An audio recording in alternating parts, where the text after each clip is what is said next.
నమస్కారం సార్. నమస్తే సార్, ఇప్పుడు నేను అడగబోయేది నాకు తెలిసి చాలా మంది లేడీస్‌కి కనెక్ట్ అవుతుందని అనుకుంటున్నాను. జనరల్‌గా ఒకప్పటి కాలంలో లేడీస్‌ని గనక తీసుకుంటే ఎంతసేపు ఉన్న హస్బెండ్ ఏదో ఒకటి కష్టపడి సంపాదించుకొని రావటము, ఆ లేడీస్ ఇంట్లో తెచ్చిన ఆ కొంతని ఎలా అందరికీ వచ్చేలా సమంగా చూడాలి, ఇల్లు ఎలా గడపాలి, దీనిపైన ఫోకస్ ఎక్కువ ఉండేది. కానీ ఇప్పుడు లేడీస్ విషయానికొస్తే మగవాళ్ళను మించి సంపాదించే పొజిషన్‌లో గూడా కొంతమంది ఉన్నారని చెప్పాలి. మరి ఇక్కడే ఫాల్ట్ జరుగుతుందా ఏంటో తెలీదు గానీ, కొంతమంది ఇంట్లో ఆడవాళ్ళు చెయ్యందే గడవని పరిస్థితుల్లో ఉన్న ఇల్లులు కూడా ఉన్నాయి. ఎలా ఉన్నప్పటికీ మేల్ డామినేషన్ అనేది ఎక్కువైపోతుంది. పర్టిక్యులర్‌గా హస్బెండ్ దగ్గరకొచ్చేసరికి అన్ని రకాలుగా వైఫ్ సైడ్ నుంచి ఫైనాన్షియల్‌గా సపోర్ట్ ఉంటుంది. ఇంట్లో విషయాల్లో సపోర్ట్ ఉంటుంది. హస్బెండ్ పైన అంతకు మించిన ప్రేమ ఉంటుంది. అన్నీ షేర్ చేసుకోవాలనే భావన ఉంటుంది. ఇన్ని ఉండి ఉదాహరణకి ఇప్పుడు ఫర్ ఎగ్జాంపుల్ నన్నే తీసుకోండి. నేనొచ్చాను. ఆఫీస్‌లో నా వర్క్స్ నేను చేసుకున్నా. నాకేదైనా ఇక్కడ జరిగిన విషయాలుంటే వెళ్లి వెంటనే నా హస్బెండ్‌కి షేర్ చేసుకోవాలి. తనే నాకొక ఫ్రెండ్‌లా నేను ఫీల్ అయ్యి ఏదైనా తీసుకెళ్ళి చెప్దాము అంటే వినే ఓపిక అతనికుండదు. పోనీ విన్నా ఒక 2 మాటలు స్టార్ట్ చేయగానే ఇంకా ఆప్తవా సోది అనే టైప్‌లో ఇలా మాట్లాడే వాళ్ళున్నారు. మొత్తానికి ఏదో రకంగా ఆడవాళ్ళని బాధపెట్టే పరిస్థితులు, అణగదొక్కే పరిస్థితులు ఎక్కువగా కనిపిస్తున్నాయి. ఒక హస్బెండే కాదు, ఇంట్లో అత్తామామలు కూడా హస్బెండ్‌కే సపోర్ట్ చేసి ఈమెని డీగ్రేడ్ చేసే రకంగా కూడా పరిస్థితులున్నాయి. ఎందుకు ఇది ఇలా ఎందుకెళ్ళిపోతుంది? దీని నుంచి బయటపడాలి అంటే ఏం చేయాలి? అసలు తప్పు ఎక్కడ జరుగుతుందంటారు? హస్బెండ్ సైడ్ నుంచా? వైఫ్ సైడ్ నుంచా? నేను యాజ్ అ లైఫ్ కోచ్ నేను చాలా రిలేషన్షిప్స్ని చూస్తున్నాను. అందుకని కొన్ని ఇంపార్టెంట్ డిస్క్లైమర్స్ చెప్తాను ఇక్కడ. ఇది అన్ని రకాలుగాను అన్ని చోట్ల జరగదు. First point. అవును. మేజర్గా కొన్ని ఫ్యామిలీస్లో జరుగుతున్నాయి ఇలాగా. దట్ వైఫ్ ఎంత పని చేసుకొచ్చిన ఆఫీస్లో ఇంకా ఇంట్లో పనులు చేయాల్సిందే. ఇంట్లో అయితే నువ్వు ఆడదానివే కదా ఆర్ అమ్మాయివే కదా, నువ్వు ఇంట్లో ఇలా చెయ్యాలి అనేటట్టుగా అలసిపోయి ఫుల్ డే ఒక్కొక్క రోజు ఎంత అలసిపోయి వస్తామంటే ఇప్పుడు చెయ్యాలా మళ్ళీ అనేటట్టుగా ఉన్నా, అవును నేను మగ మహారాజు నేనెందుకు చెయ్యాలి అనే ఫ్యామిలీస్ ఉన్నాయి. అట్ ద సేమ్ టైం కొంతమంది ఇద్దరూ కలుపుకుని మంచిగా హ్యాపీగా కలిసి ఇద్దరూ చేసుకునే ఫ్యామిలీస్ ఉన్నాయి. ఆన్ ద కాంట్రరీ హస్బెండ్ ఇంటికి వచ్చి వంటలు చేసే వాళ్ళు కూడా ఉన్నారు. సో ఫస్ట్ ఎవరైనా వీడియో వింటుంటే ఆ ఓపెన్ మైండ్ తో వినండి. నేను ఎక్కడ కన్స్ట్రక్టివ్ థాట్ తో చెప్పట్లేదు. ఫస్ట్ థింగ్, సో దట్ మనకి మీరు ఏమైనా చూడండి వీడియోలో కమెంట్లు వీళ్ళనంటే వాళ్ళంటే వీళ్ళని, సో కోపం తెచ్చుకోవడానికి ఇది ఆలోచించిన రోజులు ఓడిపోతారు. మా దగ్గరికి ఎవరైనా కౌన్సిలింగ్ వచ్చినప్పుడు కూడా మా హస్బెండ్ నన్ను చేశాడు, మా హస్బెండ్ మా వైఫ్ ఏదో చేసింది, నేను చేశానని ఒప్పుకోరు. వాళ్ళే తప్పు వీళ్ళే తప్పు అనేటట్టు ఉంటారు. ఇలా మైండ్ సెట్ తో ఆలోచిస్తే వాళ్ళకు ఓపెన్ గా పాయింట్ అర్థం కాదు. అందుకని ఫస్ట్ అది చెప్పాను. సో ఇలా గనక ఒకవేళ జరిగితే ఇంటికి రాగానే భార్యకి ఒక హస్బెండ్ అవైలబుల్ లేకపోతే that's the biggest punishment. Okay, ఏ అమ్మాయికి ఆర్ ఏ భార్యకి అలాంటి పొజిషన్ రాకూడదు. ఏ హస్బెండ్ అలా బిహేవ్ చెయ్యకూడదు. ఇది ద మోస్ట్ ఇంపార్టెంట్ పాయింట్. ఒక వైఫ్ ఇంటికి వచ్చి 10 నిమిషాలు నీతో ఏదైనా చెప్పుకోవాలి అంటే నువ్వు స్పేస్ ఇవ్వలేదు అంటే యు ఆర్ అన్ఫిట్, అసలు వేస్ట్ అనమాట. సో కంపల్సరీగా టైం స్పెండ్ చేయాల్సిందే, అది ఏమైనా కానీ. ఓకే, వాళ్ళు ఏడ్చుకొని చెప్పుకొని అది దెప్పి పొడిచే మాటలను అవని చెప్పనివ్వాలి. ఒక భార్యకి చెప్పనిచ్చే ఆ స్పేస్ ఉండి తీరా, అది నెంబర్ 1. సెకండ్ వచ్చేసి ఈ ఎప్పుడైతే ఈ సీక్వెన్సులు జరిగి చెప్పడం స్టార్ట్ అవుతుందో కొంతమందికి రిపీటెడ్గా అవే చెప్పే అలవాట్లు ఉంటాయి. అందుకని ఇంటికి రాగానే అమ్మాయి ఇంటికి వచ్చింది ఇప్పుడు ఏవో చెప్తుంది అన్నెసరీ విశేషాలు అనే ఫీలింగ్ భార్య కూడా తెప్పించకూడదు. అన్నెసెసరీ పాయింట్స్ ఆఫీస్ పనులు ఆఫీస్లో ఉంచుకోవాలి. అన్నెసెసరీ విషయాలు ఇంటికి తీసుకొచ్చి నేను బర్డెన్ చేయను. నేను అందుకే అంటాను, ఎక్కువ టైం స్పెండ్ చేసేది మీ ఆఫీస్లో. యాక్చువల్గా మనం స్కూళ్ళలో పిల్లలుగా ఉన్నప్పుడు స్కూళ్ళలో, ఆఫీసుల్లో, తర్వాత ఫ్రెండ్స్తో ఉంటాం. నిజంగా ఇంట్లో వైఫ్ అండ్ హస్బెండ్తో స్పెండ్ చేసే టైం తక్కువ. ఈ తక్కువ టైం ఎంత స్వీట్గా మార్చుకోగలిగితే అంత బెస్ట్. అప్పుడు ఆ స్వీట్నెస్లో నీకు ఏమైనా కావాలని నేను చేసి పెడతా అనేటట్టు తయారవుతారు. ఇది ఏ అమ్మాయి చూస్తున్నా సరే ఫస్ట్ థింగ్ నేర్చుకోవాల్సింది, నేను నా హస్బెండ్కి I will only give him sweetness. Okay, ఎంత బ్యూటిఫుల్గా టైం స్పెండ్ చేయగలము అనేది మాత్రమే చూస్తా. ఎంత అలసిపోయినా ఎంతున్నా ఈ టైం మేమిద్దరం టుగెదర్ నా జీవితాన్ని మొత్తానికి ఇది మార్గం అవుతుంది. కాబట్టి నేను ఏ చేదు అభిప్రాయాలు, ఏ అన్నెసరీ మాటలు, దెప్పి పొడిచే మాటలు, గుచ్చే మాటలు, నాకే కష్టాలున్నాయనే ఫీలింగ్ నేను తీసుకురాను. ఈ ఒక్క హాఫ్ అన్ అవర్ ఇది స్పెండ్ చేయగలిగితే, ఇది ఎవరైనా బ్రెయిన్కి ఎక్కించుకుని ఈ హాఫ్ అన్ అవర్ నేను నా హస్బెండ్తో ద బెస్ట్ పాసిబుల్ వే, ఒక చిన్న పిల్లడితో ఉన్నట్టుగా, ఒక చిన్న పిల్లతో ఉన్నట్టుగా, ఇద్దరు హస్బెండ్ వైఫ్తో వైఫ్ నేను అంత ప్రేమగా ఉంటాను అని ఫిక్స్ అవుతే ఏ రిలేషన్షిప్స్కి గొడవలు రావు. ఏ రిలేషన్షిప్స్. నెక్స్ట్ ఇందులో బికాస్ మీరు అడిగారు కాబట్టి చెప్తున్నా, ఇందులో వచ్చినప్పుడు ఫ్యామిలీ రెస్పాన్సిబిలిటీస్ ఒక్కొక్క రోజు అలసిపోయి వచ్చినప్పుడు బ్రేక్ ఇచ్చేయాలి. నిజంగా బ్రేక్ ఇచ్చేయాలి. మనకి ఎట్లా ఉండాలంటే, దిస్ ఇస్ మై టైం, నేను ఎంజాయ్ చేస్తాను కాస్త. భార్య అలసిపోయి ఇప్పుడు ఈ రోజుల్లో జాబ్ చేసి, అది మేము ఎప్పుడు అనుకుంటుంటాం, వీళ్ళు కష్టపడి జాబ్ చేస్తాను అలసిపోతున్నారే, బయటకు వెళ్ళి ఇంకా అలసిపోతున్నారే అని. అలాగా నిజం కూడా, బయటకు వెళ్ళి అంత అలసిపోయి వచ్చి మళ్ళీ ఇంటికి వచ్చి చేసుకోవడం కష్టం. At the same time wife every time అనుకోవాలి, ఇది నా ఫ్యామిలీ, అంత బయట కష్టపడేది వీళ్ళని చూసుకోవడానికే, వీళ్ళని చూసుకోవడానికే. కాబట్టి నాకు ఇది ప్రయారిటీ అయి ఉండాలి. నేను అలసిపోయినా చేసుకోవాలి. నాకు అలసిపోయినా నెక్స్ట్ డే మార్నింగ్ ఆఫీస్కి వెళ్ళాలిగా టైంకి, ఫింగర్ పని చేయకపోతే జీతం రాదు అనేది ఎలా ఉంటుందో, అలాగే ఇక్కడికి వస్తే అలా ఉండాలి. That is how it is. ఆ బాండ్లో ఉండే స్వీట్నెస్ అది. ఎంత కోపం వచ్చినా తల్లి పిల్లల్ని, వైఫ్ అండ్ హస్బెండ్ డైవర్స్ ఉంటుంది, పిల్లలకి డైవర్స్ ఉండదు. నేను వదులుకోలేను. వాడు ఎలా ఉన్నా, వాడు కోపిష్టి కొడుకు అయినా సరే, కొడుకు ఇలా తప్పు పని చేసినా సరే, వాడు తనినా సరే, అయ్యో నా కొడుకు అని ఎలా అయితే ఉంటుంది, ఆ ప్రేమ అన్కండిషనల్ గా వైఫ్ అండ్ హస్బెండ్ మధ్యలో ఉండాలి. ఎప్పుడైతే వాళ్ళిద్దరు టుగెదర్ అవుతారు, నేను 100 times చెప్తాను, నా వీడియోలు ఎవరు చూసినా తెలుస్తుంది, that wife and husband is one team, మిగతా వాళ్ళంతా సెకండ్ టీమ్. అవును, వీరిద్దరు వన్ టీమ్ అని తెలిసిన రోజున అన్ని బాగుంటాయి. ఇది కన్వే చేయడం రావాలి, ఒక హస్బెండ్కి ఇది రావాలి. దట్ నువ్వు చెప్పింది సోది నాకు వినాలని లేదు అని అనిపించినా ఆ ఫీలింగ్ వాళ్ళకి తెప్పించకూడదు కదా.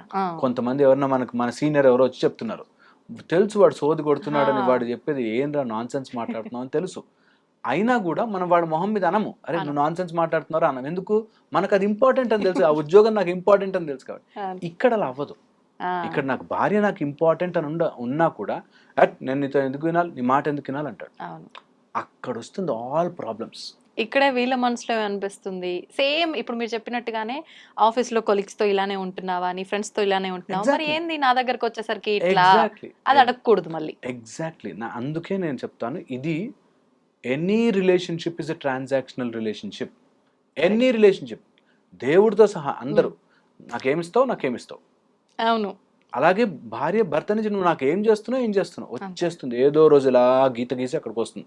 నేను భార్యగా ఎన్ని చేశాను, నువ్వు నాకేం చేసావు.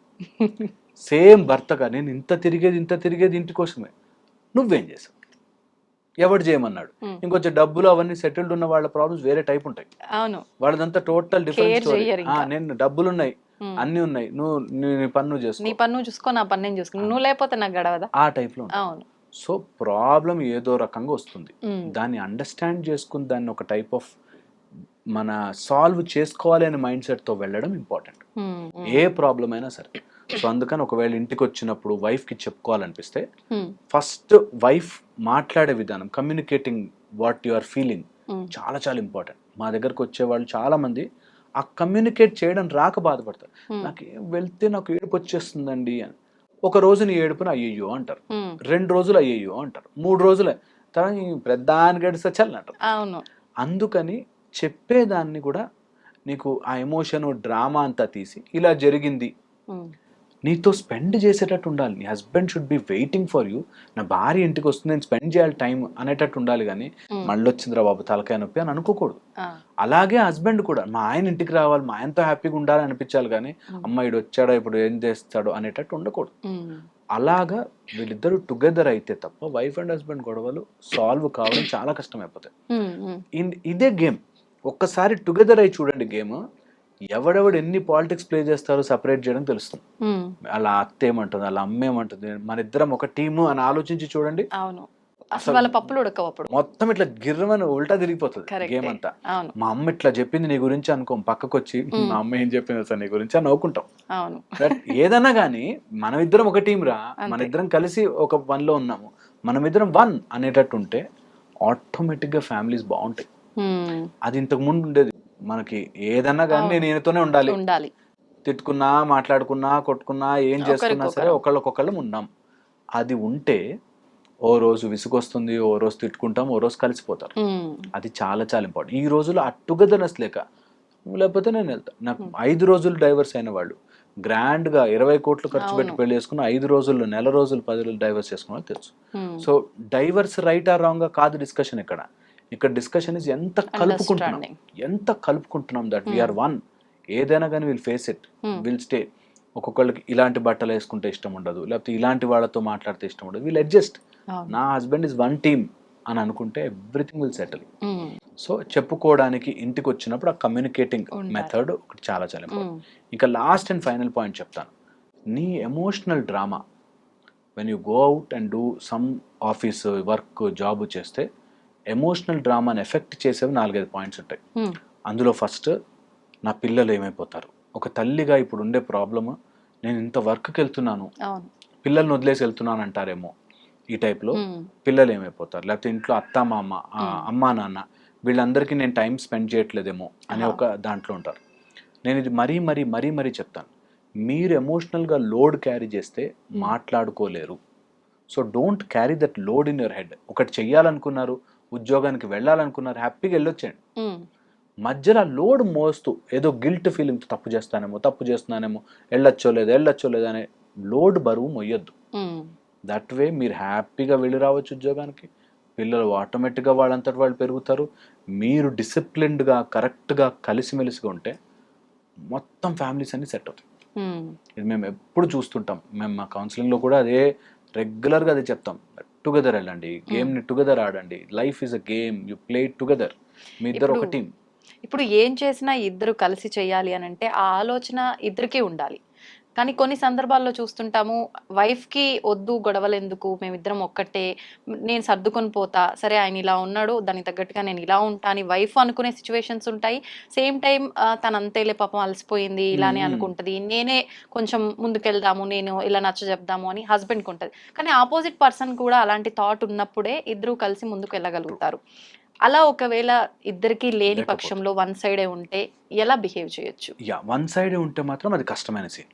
సో వన్ సైడే ఉంది అంటే చాలా రకాల మెథడ్స్ మేము వాళ్ళని కౌన్సిల్ చేసి మైండ్ సెట్ మార్చి. ఎందుకు వన్ సైడే ఉంటుందంటే ఇద్దరు వేరే వేరే ఫ్లోర్ లో ఉండి ఆలోచిస్తుంటారు. నేను ఈ ఫ్లోర్ నుంచి చూస్తున్నాను, నువ్వు ఈ ఫ్లోర్ నుంచి చూస్తున్నావు, డిఫరెన్స్ ఉంది ఒపీనియన్ లో.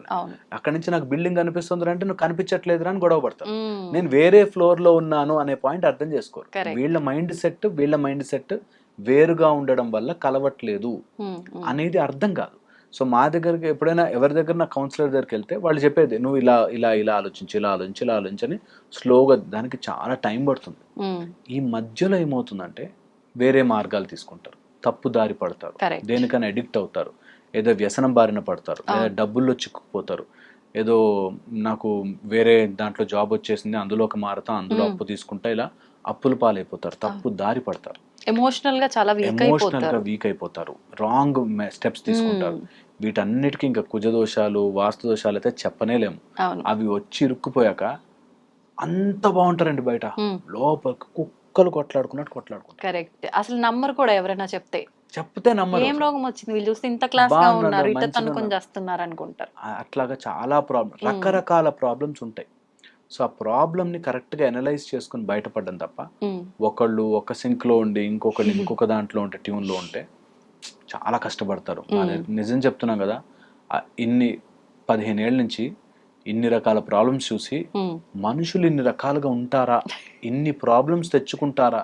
సింపుల్ జీవితం, కొట్లాడు 18 ఏళ్ళ నుంచి కొట్లాడుతున్నాము, చచ్చిపోతారు. అయిపోయింది, టైమ్ ఇస్ ఓవర్, అయిపోయింది, చచ్చిపోతారు. 3000 రోజులు, 10 years ఓవర్, అంతే అయిపోయింది జీవితం. ఏముండదు, వెనక్కి తిరిగి చూసుకుంటే ఏముండదు. కొట్లాడుకున్నా జీవితంలో ఒకడు వచ్చా కొట్లాడుకున్నాం. ఇంకెంతకాలం ఇది జరిగిన తర్వాత అప్పుడు నిజంగా కలిసి ఉండాలనే తెలిసినా భావన కూడా ఇద్దరికి వచ్చిన ఉపయోగం ఉండదు. చాలా బాధేస్తుంది. అవును. మనకి అవి చూస్తే నిజంగా బయట నుంచి చూస్తే చిన్న ప్రాబ్లం కదరా అనిపిస్తుంది, ఆ, కానీ వాళ్ళ మైండ్లో అది పెద్ద ప్రాబ్లం, ఉమ్, పెద్ద ప్రాబ్లం. అవును. ఇది నేను చాలా మందిని చూసాను అట్లా. ఉమ్, సో అందుకని మా ప్రయత్నం ఏంటంటే ఎప్పుడైనా ఇంకొంచెం పుష్ చేద్దాం. కొంతమంది అస్సలు మారరు, మారరు. అసలు ఎంత చెప్పినా మారడు, ఉమ్, అడిక్ట్స్ అయిపోతారు, డ్రగ్ అడిక్ట్స్ అయిన వాళ్ళు, తాగుడు అలవాటు అయిన వాళ్ళు, బెట్టింగ్ యాప్స్. ఉమ్, ఈ మధ్య డైవర్సుల్లో బెట్టింగ్ యాప్స్ ప్రాబ్లం అయింది. ఉమ్, ఉమ్, హస్బెండ్ బెట్టింగ్ యాప్స్లో ఆడి 80 లక్షలు 90 లక్షలు 1 crore 2 crores ఇట్లా పెట్టేసేసి బెట్టింగ్ యాప్స్లో ఉమ్. మొత్తం రిలేటివ్స్ అందరి నుంచి అప్పులు చేసేసి అరెరే. ఇంకా ఆమె ఏం చేయాలో తెలియక డైవర్స్ ఇచ్చేసారు. ఇటు అప్పుల పాలు చేస్తారు, ఇటు కుటుంబము పిల్లలు ఎవరిని పట్టించుకోరు. ఎంతసేపు వాళ్ళ ఫోకస్ దానిపై. డ్రగ్స్ తీసుకునే వాడి ఆలోచన ఎంతసేపు తీసుకోవాలని ఎలా ఉంటుందో ఇప్పుడు వీడు కూడా ఒక రకంగా అది అడిక్ట్ అయిపోతాడు. పక్కా. సో అందుకనే కొంచెం జాగ్రత్త పడి వీటిని కరెక్ట్గా ప్లాన్ చేసుకుని, ఒక్కసారి చక్రం వేయించుకుని చూసుకుని, ఒకసారి ఇల్లు కరెక్ట్గా ఉందా లేదా చెక్ చేసుకుని, మైండ్ సెట్ కరెక్ట్గా ఉందా లేదా చేసుకుని, సైకలాజికల్గా కరెక్ట్, ఫిజికల్గా కరెక్ట్గా ఉందా, 5 ఆస్పెక్ట్స్ చెక్ చేసుకోమంట.